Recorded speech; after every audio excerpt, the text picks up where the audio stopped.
देशामध्ये सर्वात कठीण आणि यात्रेकरूची शारीरिक आणि मानसिक परीक्षा घेणारी यात्रा म्हणजे बाबा अमरनाथ। दरवर्षी जून-जुलै महिन्यात यात्रेला सुरुवात होते। हिमालयाच्या कुशीत तब्बल 13,500 फूट उंचीवर चढून गेल्यानंतर बाबा बर्फानीचं दर्शन होतं।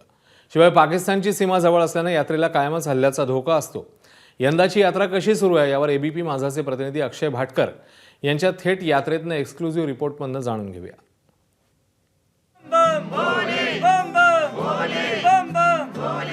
शंकर भगवान की हर हर महादेव।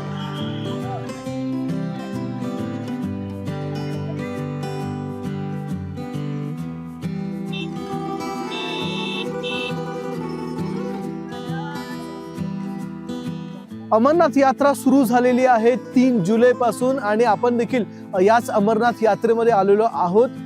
या अमरनाथ यात्रेमध्ये येण्यासाठी तुम्हाला सुरुवातीला परमिट काढणं गरजेचं आहे, जे ऑनलाईन मिळतं। त्यानंतर तुम्ही ज्यावेळी या अमरनाथ यात्रेमध्ये याल त्यावेळी तुम्हाला RFID मिळेल।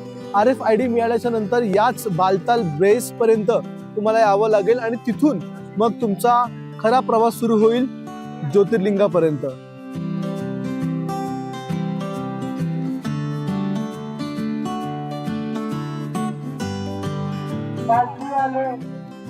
उनसे अनुरोध है, बहुत मुश्किल पैदा हो जाती है। जिन्होंने 6 घोड़े दिए हैं वो सूचना सेंटर पर प्रत्येक ठिकाणी चेकपोस्ट आहे। सकाळी 9 वाजेपर्यंत जे डोमिल जंक्शन आहे त्या डोमिल जंक्शन पर्यंत तुम्हाला अलाव करतात। त्याच्यानंतर डोमिल जंक्शनच्या पुढे तुम्हाला सोडत नाहीत। त्याच्यामुळे ज्यांना अमरनाथ यात्रेला यायचं असेल त्यांनी सगळ्यांनी हा सगळा विचार करून यायला पाहिजे। कृपया करके जो उनका साथी है उनका साथी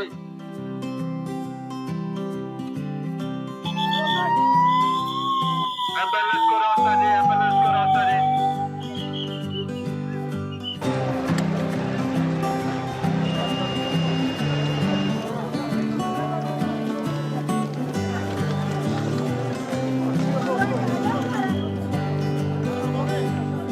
हा जो रस्ता आपण पाहत आहे हा बालतालवरून आलेला आहे, पण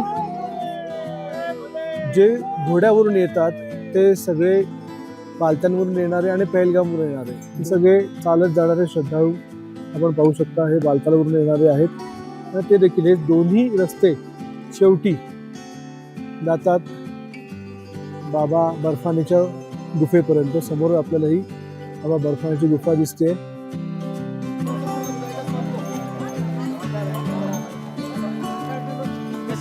जाने का रास्ता था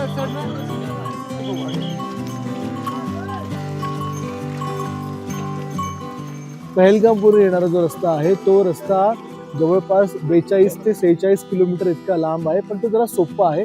बालतालवरून येणारा जो रस्ता आहे तो जरा कठीण आहे, पण तो 16 किलोमीटरचा आहे। त्यामध्ये खूप उंच डोंगर आणि त्या डोंगरांमधून अतिशय तीव्र चढण आणि उतरण आहे। त्याच्यामुळे तिथून येणं जरी लवकर येणं असलं तरी देखील ते कठीण आहे। पहलगामवरून येणं सोपं आहे।